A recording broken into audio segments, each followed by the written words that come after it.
Halo semuanya, selamat datang di podcast The Jabs yang dimana kita bahas tentang lifestyle-nya anak Gen Z.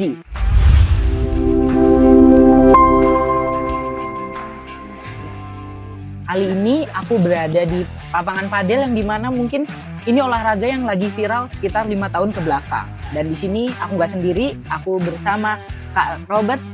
Dan dia ini merupakan salah satu pemilik padel di Surakarta. Halo Mas, boleh perkenalan dulu ke Sobat Jabs-nya?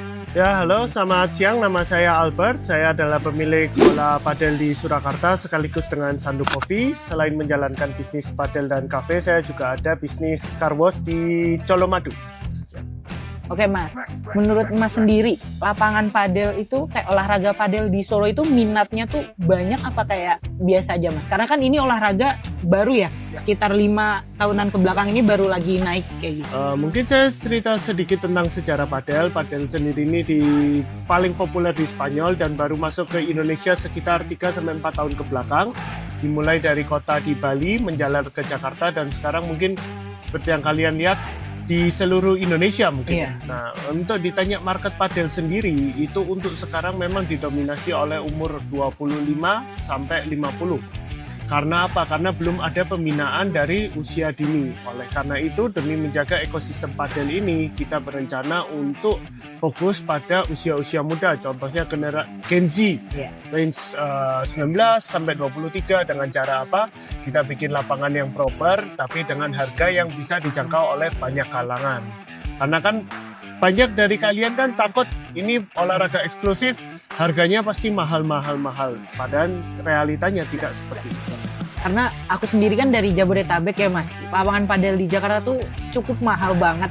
Kayak menurutku buat kita sebagai mahasiswa itu kayaknya nggak dulu deh. Nah, menurut Mas itu buat hal itu apa yang Mas lakuin biar kita sebagai Gen Z ini nggak takut buat nyoba-nyoba olahraga ini dengan cara mungkin harganya yang menyesuaikan dengan kita sebagai mahasiswa Gen Z? Tentu kita mengatasinya kalau dibilang harga mahal, mengingat investasi yang dilakukan juga tidak sedikit, pasti makanya mempengaruhi ke efek harga per jam. Nah, tapi untuk menyiasati hal tersebut ada aplikasi namanya Reclub. Di situ kita bisa bayar dengan harga yang lebih terjangkau, dengan main bersama orang, ketemu komunitas baru, ketemu partner baru, sharing pengalaman baru, dan juga kita dari segi promosi, kita di weekend kita jual harga lebih murah biar mahasiswa kan kalau hari weekday sibuk kuliah, weekendnya bisa mencoba olahraga tersebut.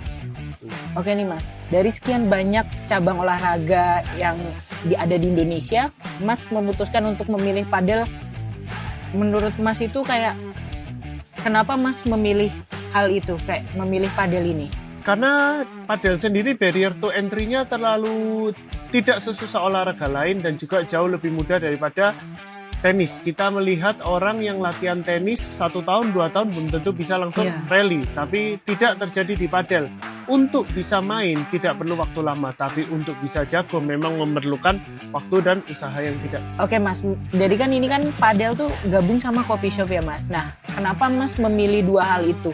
Biar apakah emang benar-benar Gen Z zaman sekarang kan selain buat olahraga juga kita kan buat media sosial ya Mas. Harus update story, buat feed di Instagram sama bikin tren di TikTok. Jadi sebelum saya bikin ini, konsep saya adalah one stop service, one stop solution. Jadi Gen Z tidak bisa dipisahkan oleh namanya WFC, WFA sama internet. Jadi kenapa saya bikin lapangan yang estetik dan juga coffee shop, mengingat sehabis lapangan tersedia coffee shop bisa langsung nugas, kerja, ataupun meeting di sana dengan harga yang affordable.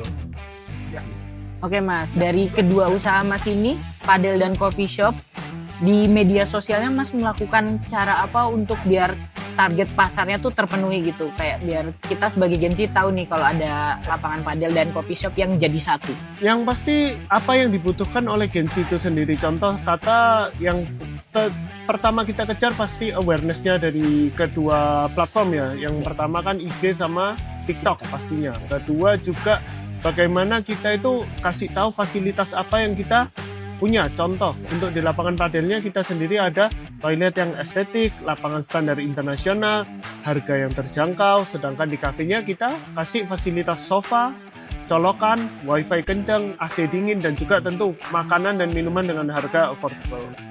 Oke, menurut Mas sendiri dari olahraga padel ini prediksinya kan 4-3 tahun belakangan ini kan benar-benar lagi hits banget ya Mas. Apakah 10 tahun yang akan datang masih tetap bertahan apa kayak ya udah cuma sekedar sebentar aja kayak gitu? Itu semua tergantung dengan pengelola PBPI-nya sendiri sama pelaku usaha padelnya. Kalau misalnya tidak ada pembinaan dengan usia yang lebih dini dan juga program-program pembinaan usia dini ke dewasa, ya tentu 10 tahun lagi yang anak-anak umur 20-30 kan udah jadi 40-50, udah tidak main seperti itu. Jadi untuk pangsanya masih besar tapi perlu dikembangkan.